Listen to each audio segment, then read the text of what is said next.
Hi everyone, welcome back to another Montessori Moments with me, Miss Jolene. Today we're going to be talking about praise versus encouragement. We all do it. We all have the offhanded remark, "That's great," or "so beautiful." This praise makes our child feel good, and they want that feeling again. We tend to praise where it isn't warranted. And thus we start this vicious circle of neediness and external reinforcement of their own worthiness. We do not want our children to gain their worth from others' words. We must be able to accept constructive feedback, but self-worth is internal. How do we help our children with their own sense of self-worth? One of the main things we need to do is break the good job habit. Let's take a look at this first picture. If you lead with, "How beautiful, I love it, that's amazing," and then you stick it on your fridge, this is what will happen. They'll come back with this one. And then this one, and then this one, and it will keep going. Notice the progression of pictures getting less and less detailed. Your child is seeking praise, not perfection of their own work. This praise is vague at best. If you are using praise, it needs to be for the action, not the outcome. And details when giving praise must be specific, such as, "I like the way you asked that shy boy if he wanted to play with you. That was kind." First, we need to learn to encourage versus praise. What if we had noticed the child's drawing and said, "I like how you focused on your work. I see you trying very hard." This is encouragement. Noticing how hard a child is working and letting them know that you see that.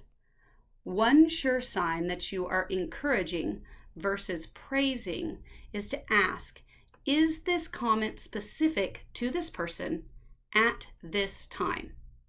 "That's beautiful" could be used for anyone or anything they draw, they wear. Instead, we're going to use, "I noticed you used a lot of blue in your picture. Do you like blue?" It's very specific to this work. Second, instead of "How beautiful," we're going to say, "Wow, that's a lot of color. Why did you choose those colors? Tell me about your picture. How do you feel about it?" Your child internalizes this message. Next time your child draws, they will think, "Mom or Dad will be asking me about my picture, so I'm going to think about what I draw first or while I'm doing it." This encourages the child to put more effort into their work.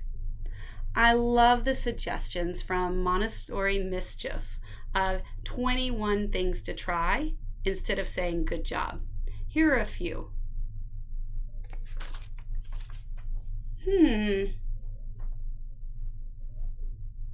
Just say, smile and nod. Fight that urge to say anything. Then you can wait to see if your child offers information, such as, "Did you see the waves and the grass?" Isn't that better than you saying, "That's beautiful," and moving on? You really want them to be thinking about what they're drawing. Encourage that. Say, "Tell me about this. I can see that you," and make an observation. "You look proud. Are you proud? Tell me why." Or, "How did you?" Or if they give you something they make, "Thank you." That's all. Thank you. You can also add, I appreciate you were thinking of me. I appreciate your hard work, praising that effort again versus the outcome. Noticing how a child feels. Your face looks happy. That shows you they're proud and happy with their work. I'm happy for you because. What was the hardest part of this? What was the hardest part? They might be wondering about that themselves. Or connect it to your own childhood. When I was a child, I liked to draw also. I wonder what you'll come up with next. What did you learn from this? How did you come up with the idea for that?